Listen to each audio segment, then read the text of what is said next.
Vous écoutez Le Salon dans tes oreilles, une balado-diffusion dans laquelle des auteurs, des autrices et des personnalités discutent de leurs livres et des sujets qui animent l'actualité littéraire.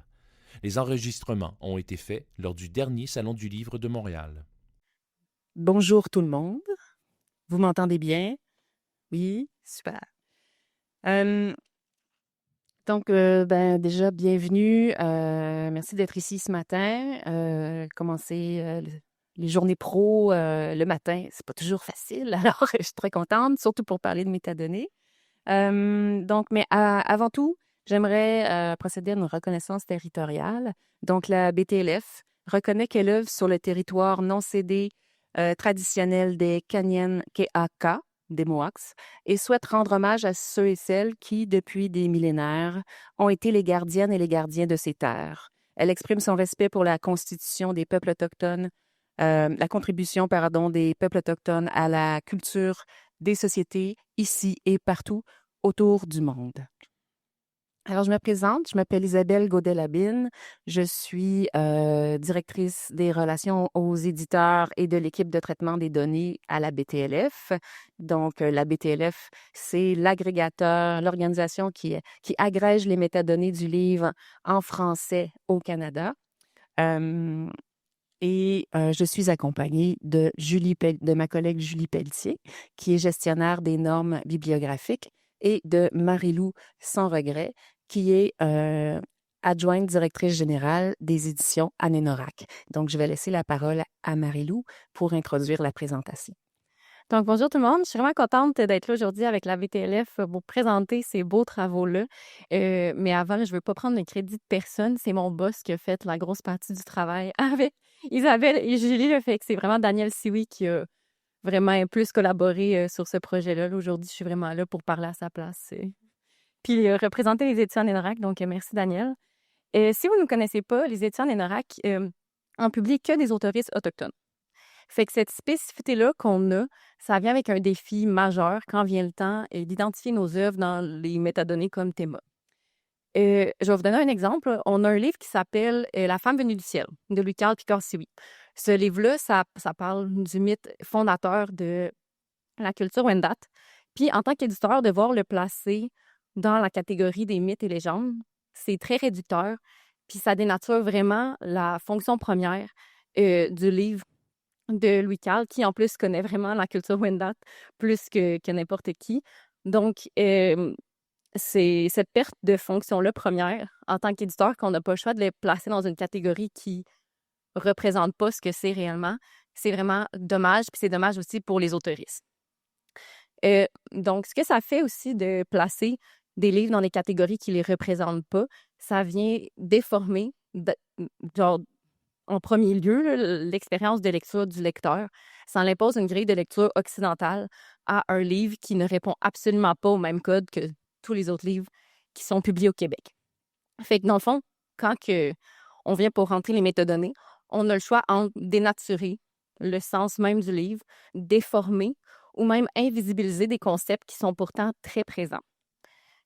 Donc, décoloniser les outils, ça vient avec ajouter des catégories comme Isabelle et Julie vont vous montrer. Puis l'ajout de ces catégories-là, pour nous, les gens qui publient des textes d'autoristes autochtones, ça a vraiment un impact sur la découvrabilité même des œuvres, parce que, tu sais, une bibliothèque, une librairie, un lecteur, une lectrice, quand ça cherche un livre, ça fait une recherche. Si les livres sont pas classés avec les bons mots-clés ou sont classés avec des mots-clés qui les représentent pas bien, qui dénaturent leur contenu, qui déforment leur valeur culturelle, spirituelle, le livre peut tout simplement ne jamais être trouvé ou être présenté d'une façon qui n'est pas la bonne. Donc, ou aussi à l'inverse, si un livre d'un auteur alloctone est classé avec des mots-clés autochtones, ça peut vraiment venir aussi faire en sorte que les gens vont lire ça en se disant « Ah, mais c'est de la littérature autochtone ».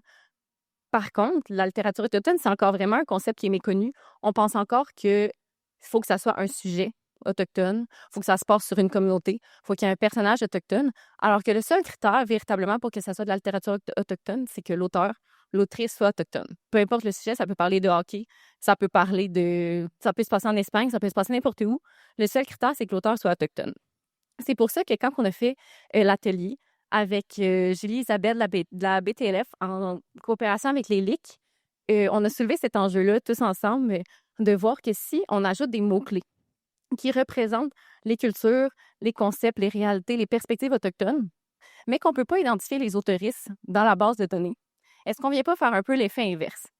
Fait que nous, nos auteurs, nos autrices, Chien Norak, si je fais une recherche d'un livre qui se passe sur une communauté, mais qu'il y a un auteur québécois qui sort dans ma recherche, est-ce que je ne viens pas encore plus euh, faire descendre mon auteur dans les données de recherche? Est-ce que je viens encore plus pas invisibiliser mes auteurs autochtones dans le domaine qui est le leur? Donc, ça a vraiment été un atelier qui a vraiment été super, super le fun. Premièrement, super agréable. C'était vraiment, vraiment le fun. Ils nous ont présenté les outils, les nouvelles catégories de mots-clés. Puis, ils nous ont aussi aidés à faire au moins une 50aine d'œuvres, je pense. Ouais, 60. Et on a tout allé dans le catalogue d'Anenorak, puis on a tout mis les nouveaux mots-clés sur les livres. Puis ça, j'étais vraiment contente parce que c'est ma job de faire ça. Donc, ils m'ont vraiment sauvé de la job.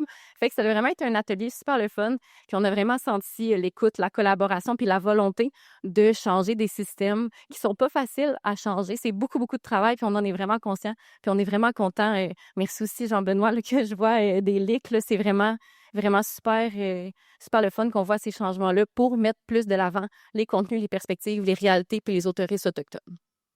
Donc voilà. Merci beaucoup, Marie-Lou. C'était en effet un atelier extraordinaire qui nous a appris beaucoup de choses à nous aussi. C'était vraiment une occasion d'échange qui nous a conduit naturellement justement aux travaux qu'on a réalisés cette année par rapport aux auteurs, autrices autochtones. Donc, on va vous en parler plus en détail tout à l'heure. Mais vraiment, merci beaucoup à Nenorak pour tout le travail que vous avez fait avec nous. Donc, l'objectif, j'oublie le bouton. L'objectif de nos travaux, c'était de voir comment, justement, en travaillant sur les normes du livre, que sont Théma et Onyx, on pouvait, grâce aux métadonnées du livre, mettre mieux en valeur les contenus autochtones et favoriser la découvrabilité des contenus des auteurs et des autrices autochtones. Alors, c'est peut-être pas tout le monde qui est familier ici avec les termes Théma, Onyx. Donc, avant d'aller vous parler de nos travaux de décolonisation, je vais vous expliquer un peu ce qu'est Théma. Juste à un lever de main, là, il y en a qui ne connaît pas Théma dans la salle. OK, donc ça marche, ça vaut la peine que j'en parle. Juste déjà pour mettre en contexte, à la BTLF, on reçoit les métadonnées des éditeurs et des distributeurs. On a une équipe de traitement des métadonnées qui va regarder toutes les données Théma, entre autres, que l'on reçoit, va les valider, les contrôler, va les enrichir au besoin, parfois va faire un travail d'accompagnement avec l'éditeur pour les améliorer et tout ça. Donc, ça fait vraiment partie de notre travail. Et puis, la BTLF fait aussi partie d'un comité international qui est supervisé par Éditeur, qui est l'organisation basée à Londres qui gère et administre les normes du livre, comme Onyx et Théma.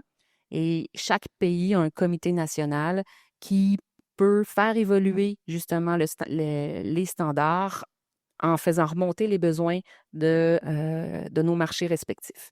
Alors, dans le cadre de ces travaux-là, on a travaillé avec BookNet Canada et Éditeur pour décoloniser Théma. Mais comme je le disais, un petit mot sur Théma avant.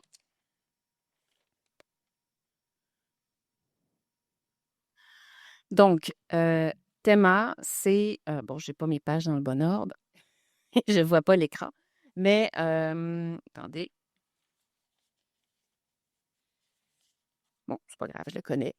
Théma, c'est un ensemble de sujets descripteurs spécifiques au livre. Donc, c'est un ensemble de catégories qui permettent de dire, justement, est-ce un livre de fiction, de non-fiction? Est-ce que c'est un roman policier? Est-ce que c'est un essai de politique, sociologie? Ça porte sur quoi, etc. Donc, c'est vraiment des milliers de catégories qui peuvent être agencées ensemble et l'agencement de ces catégories-là peut multiplier encore plus le nombre de possibilités de référencement. Et donc, c'est tout l'intérêt de Théma qui ne fonctionne pas avec des catégories figées, C'est vraiment, on pourrait dire, il s'agit de romans policiers où les héros sont des baseballeurs et ça se passe au Burkina Faso. Donc, c'est quelque chose qu'on peut faire avec Théma et c'est la force de Théma. Il y a des qualifiants aussi qui viennent ajouter un complément d'information à tous les sujets. C'est disponible en 25 langues. C'est donc une norme internationale. Tout l'intérêt de Théma aussi. Donc, avant, il y avait le BAISAC dans le monde anglo-saxon. Le BIC, il l'a encore. Non, le BIC n'existe plus. Il y a les thèmes genre électre en France et j'en passe. Là, chaque pays avait son mode de catégorisation des livres et personne ne pouvait se comprendre. Donc maintenant, Théma permet une meilleure découvrabilité des livres à l'international parce que peu importe si j'utilise le code FHP pour parler de suspense politique, il me semble, de mémoire. C'est ça. Je peux, le même code c'est seulement le libellé qui va changer d'un pays à l'autre. Donc voilà. C'est un ensemble de catégories qui a été créé par les éditeurs pour le commerce du livre, contrairement à Dewey, par exemple, qui a été créé par des bibliothécaires pour des bibliothécaires. Ça aide entre autres les libraires à bien classer le livre dans leur librairie.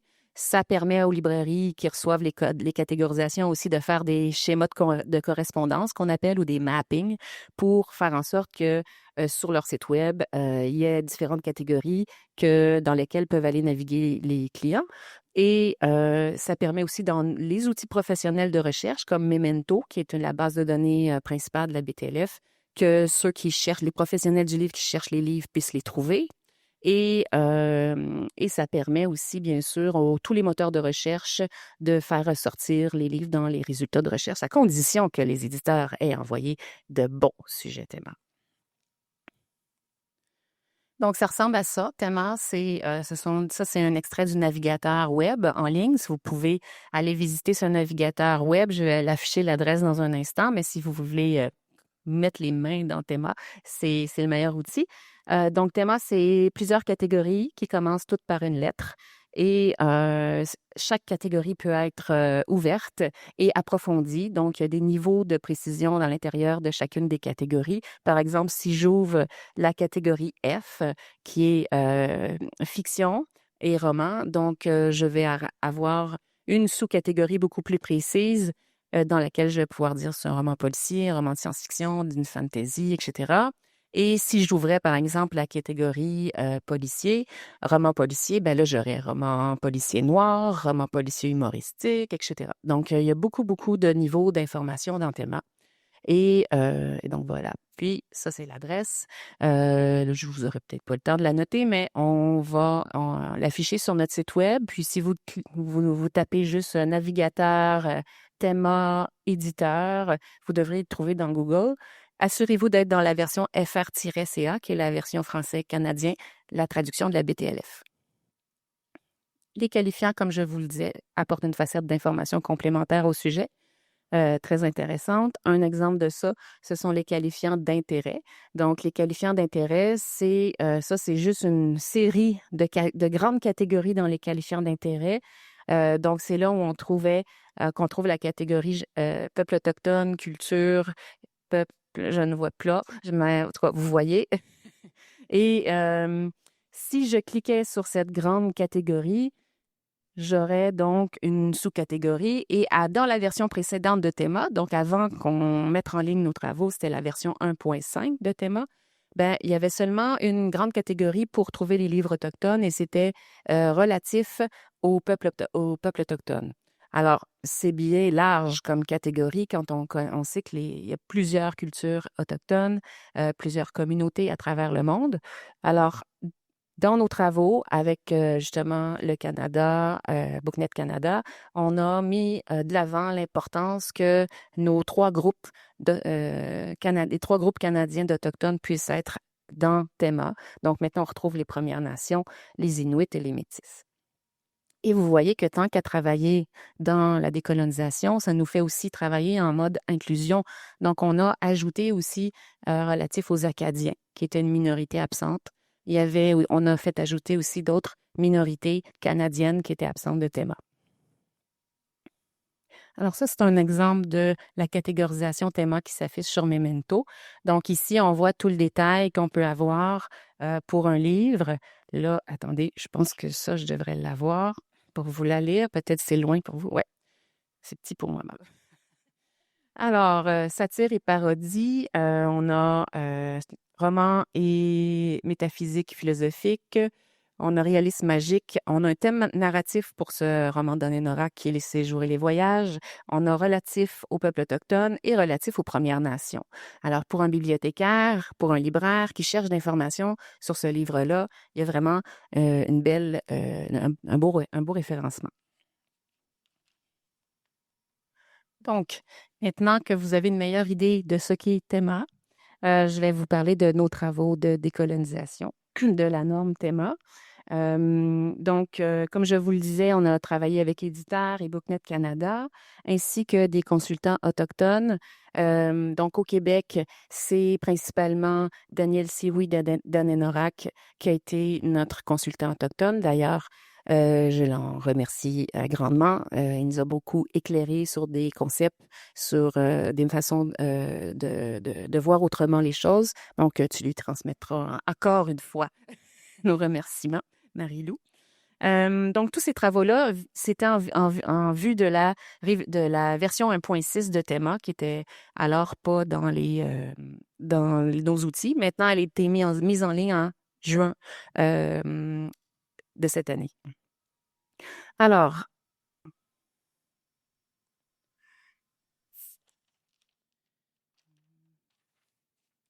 petits éléments de contexte. Donc, en 2022, alors que Théma allait célébrer son 10e anniversaire, le pape François a présenté ses excuses aux Autochtones canadiens pour les mauvais traitements infligés par l'Église catholique dans le système des pensionnats autochtones du Canada. Alors, le premier ministre d'alors, c'était Justin Trudeau. Il a rappelé que le système des pensionnats autochtones a tenté d'assimiler les enfants autochtones. Ils ont été forcés d'abandonner leur langue, leur culture, leur spiritualité, leur tradition et leur identité. Il a reconnu ce jour-là, estimez-vous chanceux, c'est rare que je cite un premier ministre canadien, que la réconciliation était l'affaire de tous les Canadiens. Alors, dans la foulée, nos organisations impliquées dans les métadonnées du livre se sont demandé ce qui pouvait être fait dans cet esprit de réconciliation. À Francfort, l'an dernier, Lauren Stewart, qui est la directrice générale de BookNet Canada, a exprimé de manière intéressante ce que pouvait être la réconciliation dans l'édition. Elle a parlé de la responsabilité sociale de veiller à ce que tous les individus aient des chances égales d'être adéquatement représentés et à ce que les lecteurs aient la possibilité de recevoir ces informations de la manière la plus authentique possible. Donc, à notre échelle, c'est important de nous pencher sur les normes Théma et Onyx en place pour les approcher dans une perspective de décolonisation et de réconciliation. Alors là, j'avais une très belle citation d'Elizabeth Barker qui exprimait le problème à l'origine qui nous a fait entamer ces travaux. Mais Marie-Lou, ce que tu as dit tout à l'heure rejoignait tout à fait le propos d'Elizabeth Barker. Donc, je vais la lire, mais je pense que ça va recouper ce que tu as dit. Elle disait, bon nombre de nos titres autochtones et des titres autochtones que nous distribuons ne rentrent dans aucune catégorie. Il est difficile non seulement d'utiliser, mais aussi de convaincre d'autres personnes, souvent d'ascendance autochtone, d'attribuer des codes qui rabaissent ou diminuent leur contenu. Beaucoup de nos livres pour enfants, par exemple, transmettent des enseignements ou des histoires de création transmises de génération en génération et, en dehors de l'industrie du livre, ne sont pas considérés comme des mythes ou des légendes, mais comme des histoires de signification spirituelle. Souvent, nous devons les classer dans la catégorie fiction, ce qui non seulement limite la découvrabilité, mais donne des informations complètement incorrectes. Ça rejoint beaucoup ce que tu as dit. Elle poursuivait aussi en disant « La majorité de nos titres autochtones existent en dehors d'un cadre occidental en termes de structure narrative ou de style. Essayer de les catégoriser pour qu'ils s'intègrent dans les normes peut être une expérience frustrante et une perte de temps et d'énergie pour le personnel, car nous devons souvent penser à d'autres façons d'exprimer l'information que nous aimerions que les codes contiennent. Il est difficile de ne pas avoir l'impression de rendre un mauvais service non seulement à l'esprit des livres, mais aussi à la chaîne d'approvisionnement elle-même. Nous créons du contenu pour répondre à une demande, mais nous ne pouvons pas le transmettre compte tenu de ce qui est actuellement disponible. Donc, c'était vraiment un problème qui nous a touchés, puis on a voulu y répondre avec nos travaux. Donc, c'est comme ça que en 2023, BookNet et BTLF ont commencé leur travail avec Éditeur. Mais qu'est-ce que ça signifie exactement? Alors, ça signifiait pas que Théma était pleine de mauvaises expressions d'un passé colonial dégradant, mais il y avait en effet des termes qui devaient être revus, qui étaient moins appropriés et il y en avait d'autres qui étaient carrément manquants qu'on a voulu ajouter. Donc, concrètement, le travail de décolonisation en question, c'était avant tout un travail d'écoute. Alors, pour nous, son objectif était de s'assurer qu'il permette d'identifier et de catégoriser dans des termes et une langue appropriée le contenu autochtone canadien ou le contenu relatif aux peuples autochtones. Toujours dans le but, évidemment, d'augmenter la découvrabilité. On y parvient en déplaçant l'orientation colonialiste utilisée par défaut, souvent inconsciemment, mais heureusement, on s'en rend de plus en plus compte, et en embrassant, bien sûr, la diversité des cultures, des peuples et des nations. Alors, comme on l'a vu un peu déjà, la décolonisation s'inscrit dans une perspective plus large d'inclusion. On pense que si les normes du livre comme Théma et Onyx se concentraient seulement à refléter le contenu de la grande majorité des livres publiés, il y aurait de nombreux contenus qui resteraient dans l'ombre et qui pourraient jamais être correctement identifiés et découverts. Or, comme on le sait tous, un des principaux rôles des métadonnées, c'est de favoriser la découverte. Alors, on a travaillé main dans la main dans la BookNet, puis on a aussi compris qu'une bonne façon de travailler, c'était d'y aller par groupe de travail. Donc, chacune de nos organisations a mis en place des comités, de petits comités et à travailler avec des Autochtones qui agissaient à titre de consultants. Donc, pour nous, comme je l'ai mentionné, c'était Daniel Sioui de la Nation Wendat et directeur des éditions et librairies Anénorak. Et il y a eu aussi on a eu un comité à la BTLF composé d'éditeurs qui ne sont pas autochtones, mais qui publient des ouvrages autochtones. Donc, ce comité était composé, entre autres, de Mélissa Côté, qui est ici, des Presses de l'Université Laval, merci, de Mémoire d'Encrier, je pense qu'elles sont pas ici, les personnes de Mémoire d'Encrier. Et il y avait aussi Selma Guessou, d'Espace pour la diversité, qui nous a aidés dans nos travaux. BookNet aussi, bien sûr, avait ses propres comités de son côté. Et on a la chance au Québec que notre projet ait bénéficié non seulement de l'apport de la chaîne du livre elle-même, mais aussi on a pu créer des ponts avec l'Université Laval. Donc, on a pu avoir un partage d'expériences académiques et institutionnelles. Donc, on a ouvert un canal de communication avec l'Université Laval qui de son côté, était vraiment en période de décolonisation du répertoire des vedettes matières. Il y a une belle citation sur leur site web, d'ailleurs, qui en fait mention. Donc, en mutualisant nos travaux respectifs, ça nous a aidés à apprendre les uns des autres, à mettre en commun parfois des petites difficultés entourant certains termes. Eux travaillaient beaucoup avec les communautés, avec toutes les communautés du Québec. Il y a terrain, donc ils pouvaient nous faire remonter aussi des termes qui nous ont été utiles là, pour nos travaux dans Théma. Mais pour que tout ça soit plus concret pour vous, je vais maintenant vous montrer quelques exemples.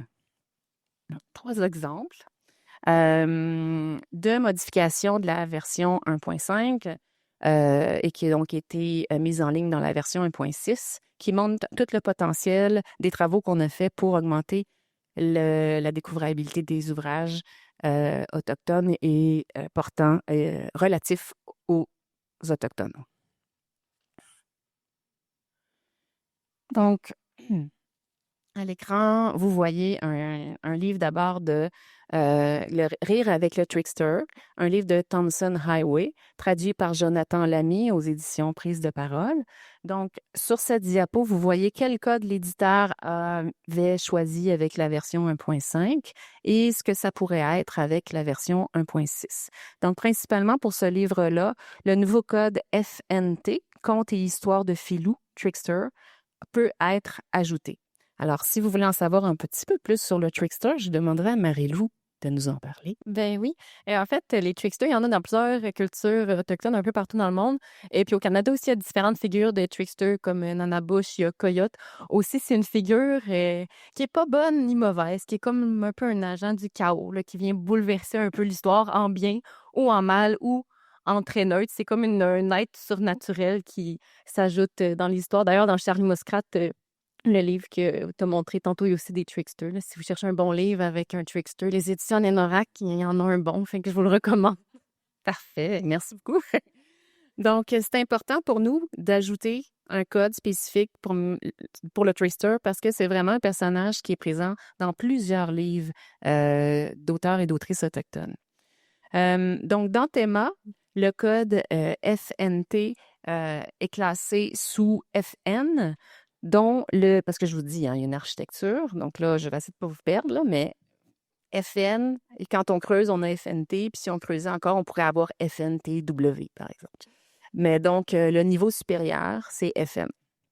Le libellé de la grande famille dans lequel donc se trouvait le code FNT, qui est le code concernant les tricksters, c'était mythes et contes de fées. Bon, on a frappé un nœud.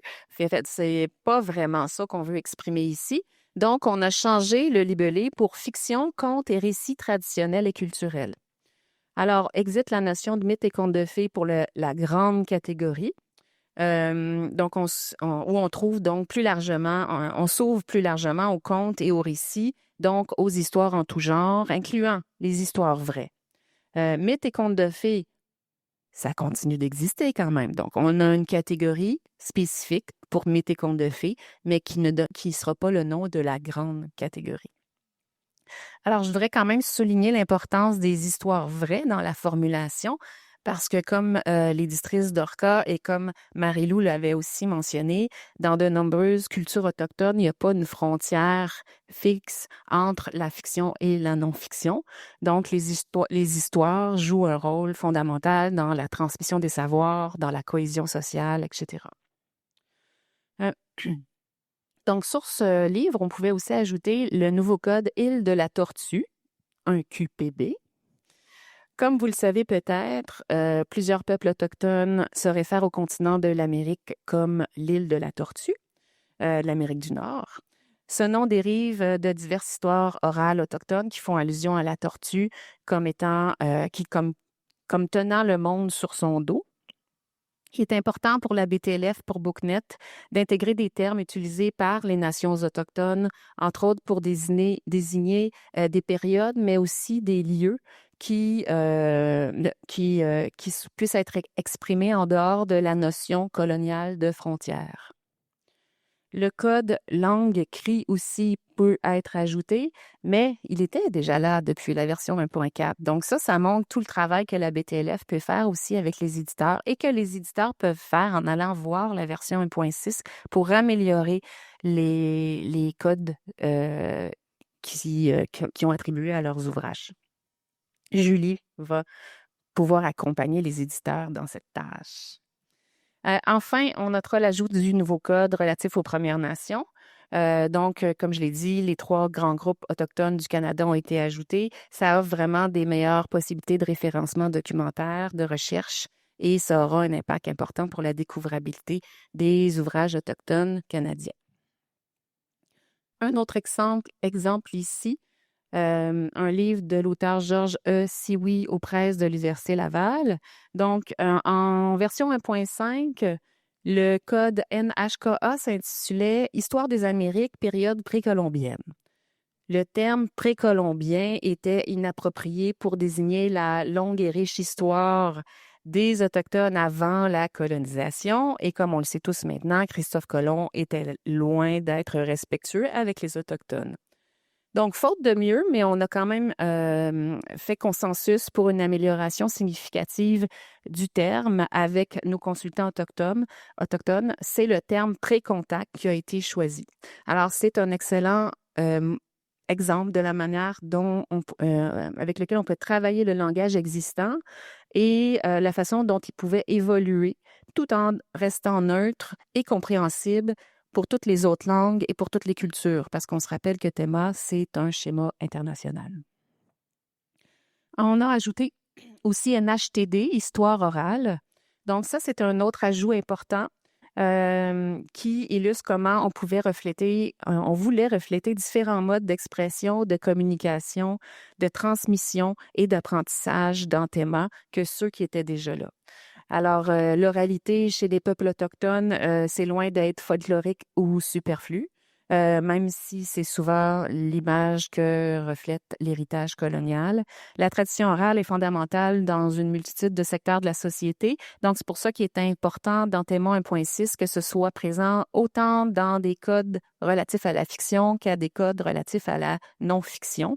Donc, c'est présent dans l'histoire. Là, on parle de histoire au niveau historique, là, période historique avec un grand H, mais c'est aussi présent l'oralité maintenant on a littérature orale, transmission orale, tradition juridique orale, etc. Donc, vous êtes dans la nouvelle version 1.6, il y a vraiment une intégration importante à ce niveau-là.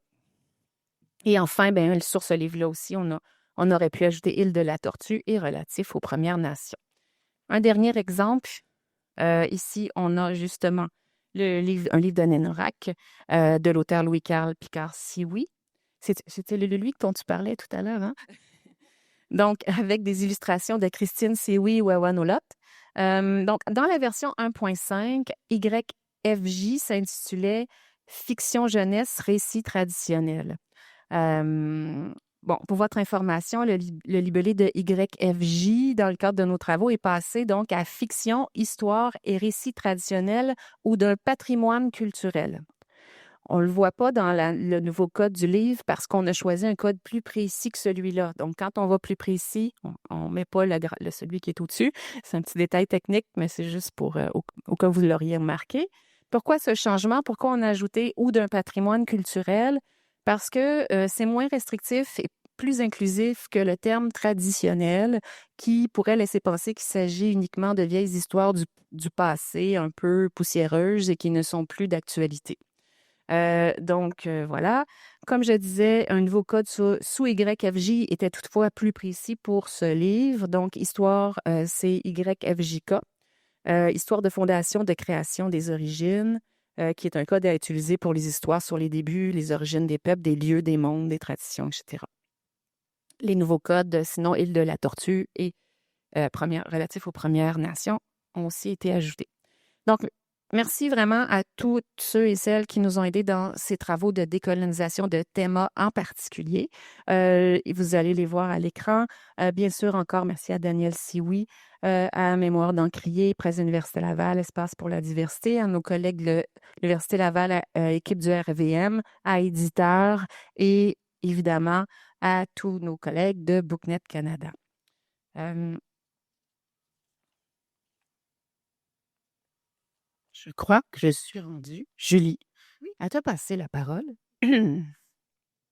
pour maintenant que vous compreniez comment tout ça peut se répercuter dans la chaîne du livre québécoise concrètement, comment ça va se refléter donc dans nos outils, donc l'espace éditeur de la BTLF et Memento.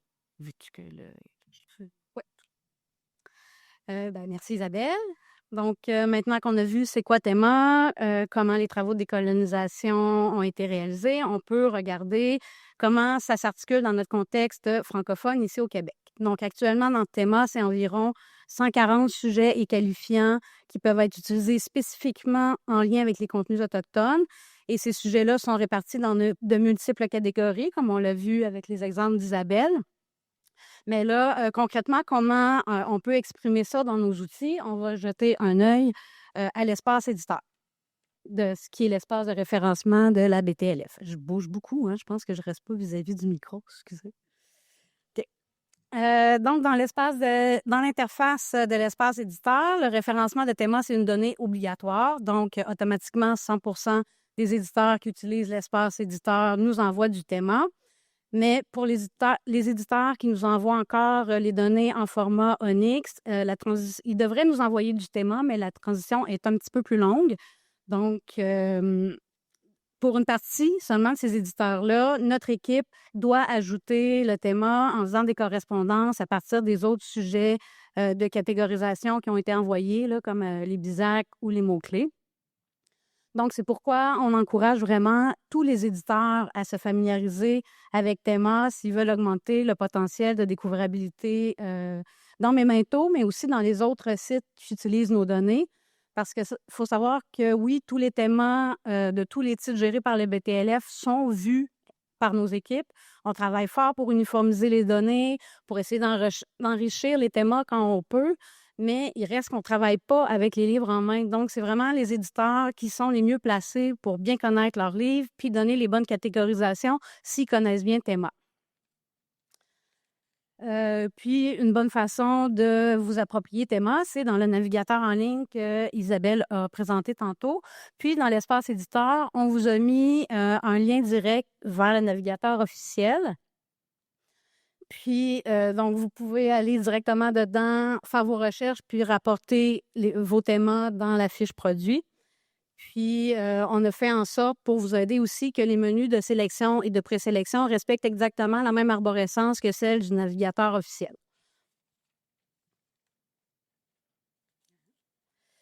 Donc, vous pouvez mettre des sujets qui mettent en valeur les contenus autochtones des thémas, mais il ne faut pas oublier qu'une des grandes forces de thémas, ce sont les qualifiants. Donc, ils permettent de préciser les sujets.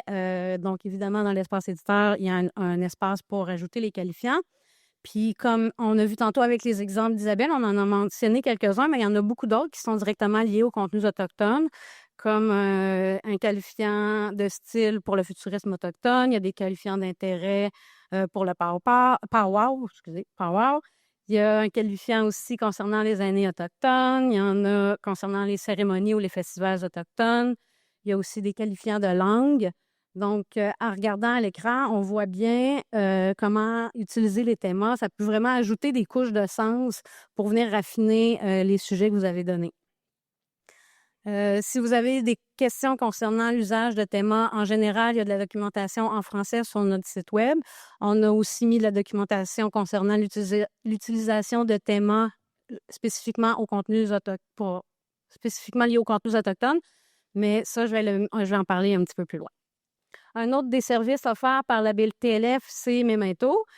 Comme vous le savez, Memento, c'est le catalogue en ligne des livres en français disponibles au Canada. C'est développé en collaboration avec Booknet. Les libraires, les bibliothécaires, les centres de documentation, les centres de services scolaires utilisent Memento pour consulter les fiches bibliographiques, commander des livres, créer des notices dans leur système et pour alimenter leur site Web. Donc, si les thémas sont un bon vecteur de découvrabilité des contenus autochtones, il faut être capable aussi de les chercher dans Memento. Donc, il y a 3 façons de chercher avec des thémas dans Memento. La première, c'est avec la recherche avancée. Donc, vous cliquez sur « Ajouter, modifier des sujets ». Puis, dans le menu déroulant qui apparaît, vous pouvez sélectionner les thémas qui vous intéressent. Par contre, si j'ai un conseil à vous donner concernant la recherche avancée, c'est de seulement choisir un théma pour l'instant parce que en ce moment, c'est une recherche booléenne en OU, donc ça cumule les résultats au lieu de les raffiner. Donc, si j'ai fait, on voit une recherche que j'ai faite, j'avais choisi un théma de poésie en mettant un qualifiant pour les peuples autochtones, mais mon résultat de recherche me donne des biographies, des romans, des essais, parce que ça me donne tout ce qu'il un ou l'autre des éléments que j'ai mis. Puis là, on sait que c'est pas optimal pour l'instant, mais je tiens à mentionner qu'un des enjeux de développement de Memento cette année, c'est vraiment mettre l'accent sur la recherche. Donc, assurément, ça, c'est quelque chose qu'on va revoir. On veut peut-être essayer de faire en sorte qu'on puisse cliquer sur un thème pour lancer une recherche. C'est des éléments qu'on explore, mais c'est juste pour vous dire que pour l'instant, je vous conseille, si vous l'utilisez, d'y aller avec pas trop de thémas. dans cette recherche avancée-là, mais que ça devrait être corrigé dans le futur. Il y a quand même une façon de faire une recherche en « et » dans Memento. C'est juste que c'est pas évident parce que c'est pas écrit. Donc, c'est dans la barre de recherche rapide. Vous pouvez mettre les thémas que vous voulez, puis vous les séparer avec des plus. Donc, à ce moment-là, ça vient restreindre votre recherche. Puis, on voit que si j'ai refait la même recherche avec les mêmes codes, je suis passée de 563 résultats à 43 résultats. Donc, on voit qu'on peut là vraiment restreindre pour avoir des sujets plus précis. Puis finalement, la troisième méthode qu'on peut utiliser pour faire de la recherche de thémas dans Memento, c'est avec les filtres thémas qui sont dans le menu de gauche. Donc, dans ce cas-ci, on peut prendre un sujet très large, puis on va pouvoir aller sélectionner les titres qui nous intéressent dans le menu de gauche. Puis, entre parenthèses, vous allez voir le nombre de titres qui est associé à chaque théma qui est relié à votre sujet. Donc, puis à mesure que vous cliquez sur les petites cases, ben ça met votre recherche à droite à jour. Donc, c'est très dynamique comme façon de chercher. Vous n'êtes pas obligé de retourner en arrière. Vous n'êtes pas obligé de recommencer votre recherche. Vous cliquez sur les thémas qui vous intéressent. Puis, à la droite, les résultats s'affichent selon vos choix. Donc, c'est un très bel outil pour mettre en valeur les contenus autochtones. Donc, 100% des livres sur Memento ont des sujets thémas, c'est des données obligatoires à la BTLF. Puis on l'a vu, on le voit encore comment c'est affiché sur la fiche. Il y a de plus en plus d'éditeurs qui intègrent Théma dans leur système interne, qui forment leurs équipes en conséquence. Par exemple, cette année, il y a les presses de l'Université du Québec qui ont intégré la dernière version de Théma dans leur intranet, puis dans leurs outils procédures de travail. Il y a HMH qui les affiche sur leur site web. Il y a Anorak avec qui on a fait un gros travail de mise à jour en collaboration avec les LIC. Il y a aussi de plus en plus de libraires qui utilisent Théma. Certaines librairies ont commencé à faire des schémas de correspondance avec des sections de leur librairie ou avec leur site web. Je pense que les LIC sont en train aussi de faire des développements de ce côté-là de leur côté. Peut-être qu'on va en entendre parler tantôt. Et donc, on voit que Théma est de plus en plus adopté en général dans la chaîne du livre. C'est vraiment un important vecteur de découvrabilité de découvrabilité en général, mais en particulier pour les contenus autochtones au vu des travaux qui ont été faits dans la dernière année. Ça, c'est concernant Théma, mais il y a aussi beaucoup de choses qu'on peut faire dans l'Onyx. Donc, Isabelle va vous parler une petite partie de ce qu'on a mis en place dans nos outils pour l'Onyx.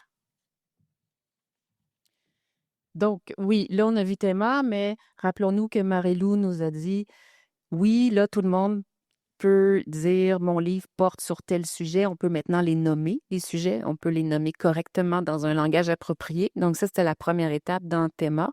Mais ça serait bien qu'on puisse aussi identifier quels livres sont d'auteurs ou d'autrices autochtones, justement parce qu'on sait qu'historiquement, la plupart des livres qui parlaient de sujets autochtones étaient faits par des descendants des colons. Donc, c'est important de pouvoir identifier ces livres qui étaient écrits par des personnes autochtones. Alors ça a fait... nos travaux de Théma, c'était 2023-2024. En 2025, on s'est attaqué à l'Onyx. Donc, je vais vous expliquer un petit peu ce qu'est l'Onyx. Mais ces travaux-là ont été donc réalisés encore une fois en collaboration avec BookNet Canada, éditeur, et s'est joint à notre comité décolonisation cette année, l'Australian Publisher Association, l'Australie, et va se joindre l'an prochain la Nouvelle-Zélande. Donc, on est content, c'est un comité qui suscite de l'intérêt à travers le monde, puis qui va sûrement amener encore beaucoup de choses pour la découvrabilité des livres autochtones. Mais bon, j'ai reposé la question que j'ai posée tantôt. Qui ne connaît pas l'Onyx dans la salle? Bon, c'est bon. Encore, ça vaut la peine qu'on en parle un petit peu. Alors, c'est tout simple. Hein? L'Onyx, attendez, je vais vous le montrer déjà. Vous allez avoir peur, attention. Oh. Donc, l'Onyx, c'est une norme internationale qui sert à la communication des informations, donc des métadonnées, sur le livre très spécifiquement. C'est donc le format du message qui transporte les métadonnées du livre à travers le monde. Bien sûr, ça se passe de machine à machine, donc c'est un format électronique, mais ça concerne l'ensemble des livres, qu'ils soient imprimés, audio, numériques, etc.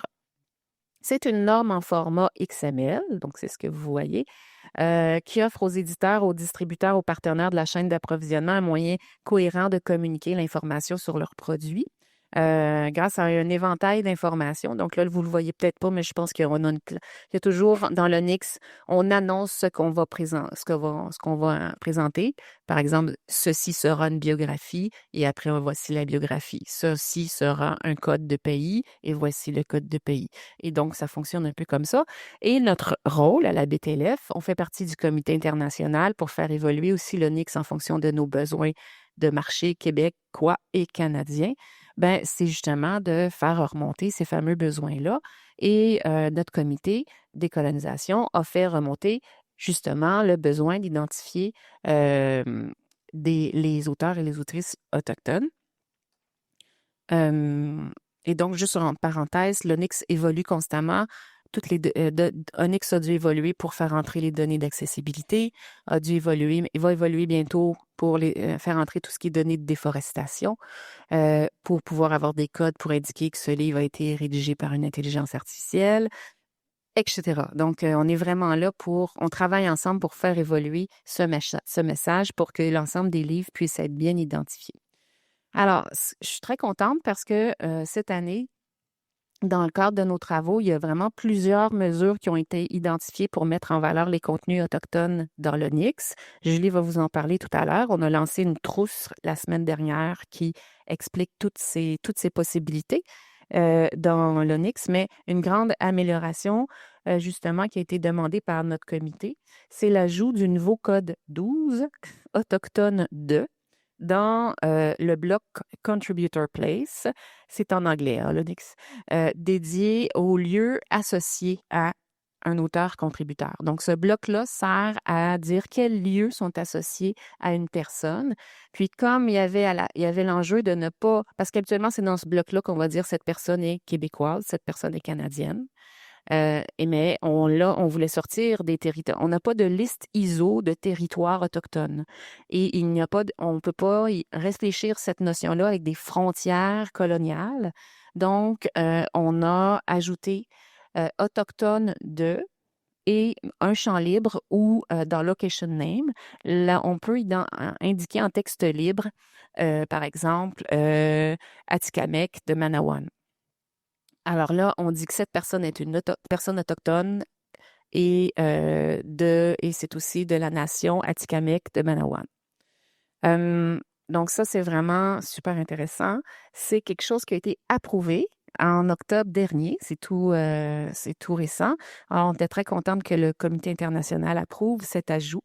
Ça veut dire que maintenant, on a une nouvelle possibilité d'identifier les livres écrits par des auteurs et des autrices autochtones, ce qui était vraiment essentiel, comme on l'a mentionné dans nos travaux de décolonisation. Dans nos outils, donc, ceux et celles qui utilisent l'espace éditeur, parce que l'espace éditeur, on l'a peut-être pas mentionné tantôt, là, mais c'est l'interface, justement, peut-être Julie, tu l'as dit, c'est l'interface qu'utilisent les éditeurs pour nous transmettre leurs métadonnées. Donc, il y a à peu près 95% des éditeurs qui utilisent l'espace éditeur pour nous envoyer leurs métadonnées, puis un 5% qui nous envoie ça en Onyx. Le 5% représente 45% des livres qu'on reçoit. Le 95% représente 55% des livres qu'on reçoit. Donc, c'est important que même les éditeurs qui ne savent pas faire de l'Onyx puissent nous envoyer de l'information. Donc, nous, on leur offre une interface où ils font de l'Onyx sans le savoir. Alors, dans l'espace éditeur, à partir du 15 janvier, les éditeurs vont pouvoir indiquer, lorsqu'ils créent un nouvel auteur-contributeur, que cette personne s'identifie comme autochtone. Et là, bien sûr, va apparaître un encadré très important. Parce que la notion de consentement, quand il est question de transmettre une métadonnée d'identité, elle est très, très importante, elle est essentielle. Donc, il va être très important que les éditeurs obtiennent le consentement des personnes concernées pour pouvoir déclarer leur identité autochtone dans les métadonnées. il va aussi être très, très important qu'il soit très attentif à la graphie utilisée pour écrire le territoire autochtone, par justement respect pour les différentes graphies qui existent. Bien sûr, une fois qu'on va avoir indiqué cette personne s'identifie comme autochtone, il va y avoir un champ où la personne va pouvoir écrire en texte libre le nom de la nation ou de la territorialité autochtone. Même chose, évidemment, ça c'est pour les nouveaux titres, les nouveaux auteurs, mais tous ceux et celles qui ont déjà publié des livres d'auteurs et d'autrices autochtones vont pouvoir le faire aussi sur les livres existants. Donc, dans l'espace éditeur, il va y avoir une coche que l'éditeur va pouvoir aller indiquer cette personne s'identifie comme autochtone sur des contributeurs déjà existants dans la base. Donc, j'arrive au calendrier. J'en ai parlé un petit peu. Donc, le 1er juin 2025, on a mis en ligne la version 1.6 de Théma et dans tous les outils et les systèmes, les exports de la BTLF. Le 15 octobre, comme j'ai dit, l'approbation par le Comité international à Francfort de l'ajout du Code 12 Autochtone 2. Le 10 novembre dernier, on a lancé par communiqué une trousse de mise en valeur des contenus autochtones dans Théma, dans l'Onyx, avec une introduction. Et bon, Julie va vous présenter la trousse rapidement dans un instant. Le 15 janvier 2026, on va intégrer les champs autochtones 2 dans l'espace éditeur de la BTLF. Ça va donc apparaître dans nos exports Onyx les semaines suivantes pour que tout le monde puisse les recevoir. Et 2 nouveaux outils aussi qui vont être offerts en données ouvertes. Donc, c'est une nouveauté pour la BTLF. Pour ceux et celles que ça intéresse, il y aura possibilité de vous inscrire à une liste d'envoi destinée aux professionnels du livre. C'est une liste hebdomadaire qui va pouvoir vous être envoyée puis qui va faire état des nouveaux titres autochtones et des livres à paraître autochtones. On a mis un lien sur le site, sur la diapo, mais ce lien va se trouver sur notre site web, juste en dessous de la trousse qui est dans l'onglet outils et références, quelque chose comme ça. Donc, ça va être en dessous de la trousse de mise en valeur des contenus autochtones. Et l'autre outil, ça va être ça va être sur notre site web aussi. On offre une page où on va rassembler l'entièreté du fonds de livres d'auteurs et d'autrices autochtones pour que tout le monde, les professionnels du livre, puissent voir l'ensemble des livres qui ont cette balise-là maintenant, Autochtone 2. Et on va mettre à jour, bien sûr, le tableau régulièrement à chaque semaine. Et donc, il y aura des possibilités d'export en Excel de ces fichiers-là au besoin. Alors, on essaie de vraiment aller jusqu'au bout de la boucle avec notre projet de décolonisation pour que nos travaux se répercutent le plus largement possible. Alors, je vais laisser Julie vous présenter rapidement la trousse qu'on a lancée la semaine dernière qui comporte beaucoup d'outils intéressants pour vous. Donc, comme vous voyez à l'écran, dans la trousse sur notre site web, vous allez trouver 4 documents. Il y a une introduction à nos travaux. Voyons, excusez. Il y a un document sur les informations qu'on peut donner dans l'Onyx. Un document très fourni aussi sur comment utiliser Théma pour mettre en valeur les contenus autochtones. Et finalement, un PDF d'exemple avec des explications. Le document d'introduction explique la démarche du comité, la portée de nos travaux. Ça précise qu'il s'agit d'un travail en continu. On est vraiment dans un processus d'amélioration. Les travaux continuent et ces documents-là vont évoluer au fur et à mesure, vont toujours être mis à jour en fonction des travaux puis des discussions qu'on va avoir avec les principaux concernés. Donc, ça se veut vraiment un point de départ pour soutenir le dialogue et renforcer l'édition autochtone sur les marchés partout dans le monde. Et ça montre aussi tout ce qui peut être accompli quand le secteur travaille ensemble pour faire évoluer des normes communes, tout en permettant que les voix et récits autochtones puissent plus facilement être trouvés, reconnus et valorisés par les lecteurs. Pour le document qui concerne l'Onyx, vous allez voir quelles balises peuvent être utilisées pour mettre en valeur les contenus autochtones, les auteurs autochtones. C'est un document plus technique. On y parle les balises dans le langage XML, mais comme on vous a dit, vous faites de l'Onyx sans le savoir.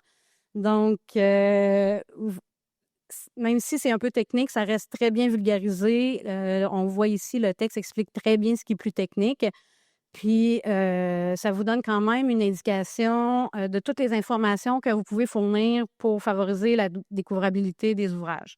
C'est important de noter qu'il y a certains champs dans le document qui sont présentés, mais qui ne sont pas intégrés dans nos outils.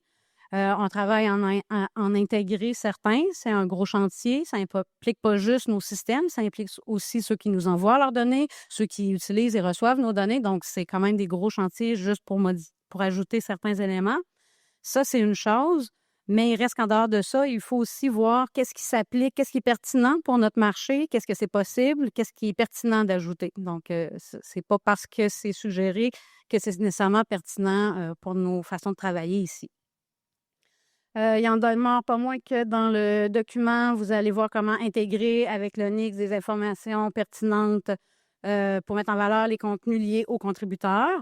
Entre autres, Onyx permet, en plus d'identifier les contributeurs individuels, permet aussi d'inclure des contributeurs collectifs.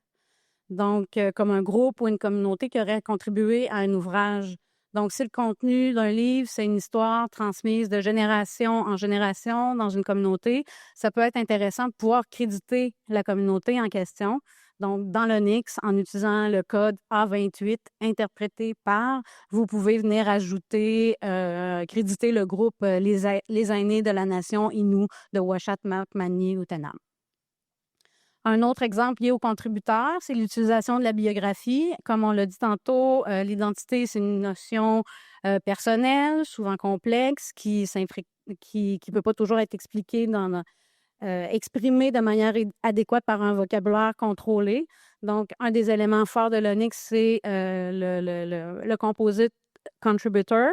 Puis, ça permet je parle en anglais, le biographical note vous permet de mettre la biographie du contributeur en texte libre. Ça vous permet de mettre les nuances que vous voulez pour lier l'auteur à son ouvrage.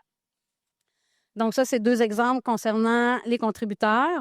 Mais dans le document, vous allez avoir aussi beaucoup d'autres champs qui peuvent être utilisés pour mettre en valeur les contenus autochtones. Il va y avoir les sujets, les langues. Il y a aussi des informations qu'on peut donner sur les éditeurs, sur les prix littéraires, sur le matériel promotionnel. Donc, ensemble, tous ces éléments-là peuvent venir renforcer la visibilité, la découvrabilité des contenus des créateurs autochtones, puis ce qui aide leur travail à atteindre un plus large public possible. Théma, on en a parlé beaucoup quand même aujourd'hui. Le document est sur notre site web. Ce document-là, c'est comment, utiliser les différents codes, mais on fait vraiment un tour de l'ensemble des sujets et catégories qui peuvent être utilisés pour mettre en valeur les contenus autochtones et pas seulement les codes qui sont associés exclusivement aux communautés. Vous pouvez voir à l'écran, on montre que certains codes plus généraux de Théma peuvent aussi être utilisés pour mettre en valeur des contenus autochtones. On voit, par exemple, le code pour la littérature orale ici est mis de l'avant. Puis, effectivement, c'est pas un code qui est unique aux littératures autochtones, mais c'est un code qui est particulièrement porteur de sens pour ces communautés. Donc, il peut être utilisé seul ou avec d'autres sujets qualifiants pour mettre de l'avant la spécificité d'un livre autochtone. Puis, c'est vraiment ça, ce que fait ce document-là, c'est de montrer quels thémas, quels qualifiants peuvent être utilisés seuls ou combinés. Il vient mettre de l'avant des codes auxquels on n'aurait pas nécessairement pensé, mais qui peuvent être utiles pour favoriser la découvrabilité des ouvrages. Puis, finalement, on a un document d'exemple. Il est aussi centré sur l'utilisation de thémas. Vous allez y trouver des exemples de vrais livres parus à travers le monde. Mais c'est vraiment important de noter que les catégories qui sont associées, les thémas qui sont associés au livre, ce n'est pas nécessairement les catégories qui ont été fournies par l'éditeur et ni les catégories qu'il aurait dû faire. Le but du document, c'est de susciter la réflexion, la discussion, puis de montrer le potentiel de thémas pour favoriser la découvrabilité des contenus autochtones, mais en aucun cas, il est question de dire qu'il y aurait une bonne façon de le faire. Et puis, si le document concerne principalement Théma, il y a quand même, on n'y échappe pas, des exemples d'Onyx. Donc ici, on peut voir comment l'Onyx peut être utilisé dans certains cas pour montrer sous quels différents noms le héros d'un livre pourrait se retrouver dans différents contextes.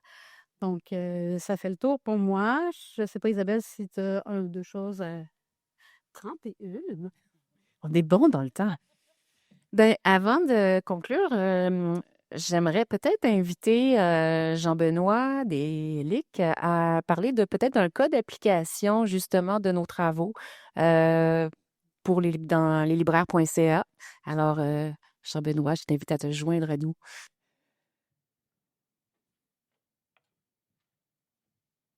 Bonjour, ça me fait plaisir effectivement de venir parler de notre implication dans le projet, puis le cas d'application, comme tu dis, Isabelle. Je veux d'abord rappeler que l'exercice, même si on a parlé beaucoup de techniques ce matin, c'était au-delà d'un exercice de catégorisation, ce qu'on a fait au mois de juin dernier. C'était vraiment pour nous, puis je le dis, on est rentré avec beaucoup d'humilité dans l'exercice.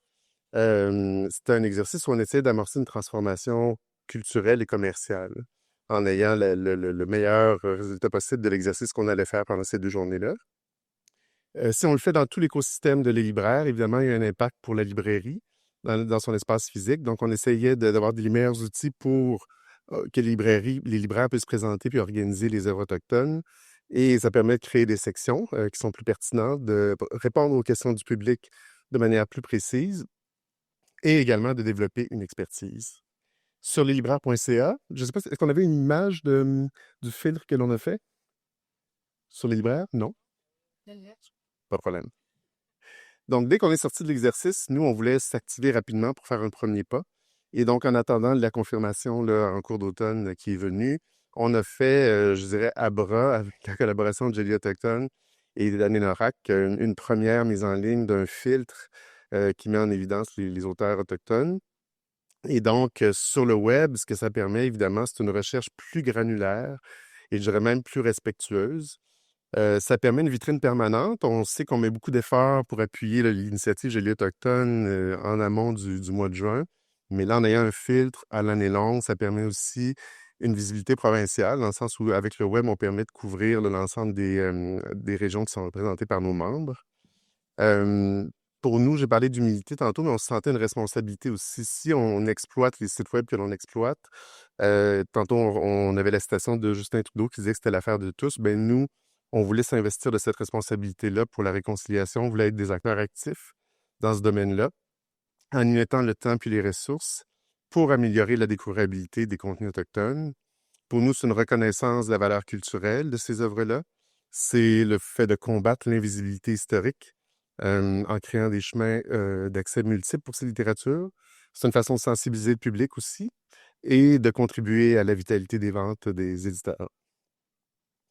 En terminant, je dirais que pour nous, le projet, c'est surtout de démontrer que ce sont des actions concrètes au-delà des gestes qui auraient pu être juste symboliques. Voilà. Merci beaucoup, Jean-Benoît. Alors, oui, on est très contents parce qu'effectivement, ce filtre sur leslibraires.ca permet vraiment une découvrabilité super intéressante des livres d'autrices et d'auteurs québécois. Une liste qui est alimentée par Jolie Autochtone. Donc, la collaboration sert vraiment tout le monde. Puis, je pense, nous ouvre aussi à changer nos habitudes de lecture, à découvrir d'autres livres. Et donc, je suis contente aussi que nos travaux coïncident avec la nouvelle loi qui, pour la rentrée 2026-2027, va rendre obligatoire la mise au programme de livres autochtones dans les écoles primaires et secondaires. Donc, on espère que nos travaux vont aider à justement identifier les livres autochtones. Donc, voilà pour nous. Alors, j'ouvrirai une période de questions. Si vous avez des questions sur nos travaux, sur le NIX, sur quoi que ce soit, on a du temps pour y répondre. Alors, est-ce qu'il y en a qui auraient des questions? Il y a un micro dans la salle qui se promène. Non, pas de questions. Donc, c'est parfait. Ça veut dire qu'on était limpide, que vous allez pouvoir travailler à la BTLF demain matin dans Théma et dans l'Onyx. Donc, écoutez, merci grandement d'avoir été là. On est très heureux, très heureuse d'avoir pu partager ça avec vous.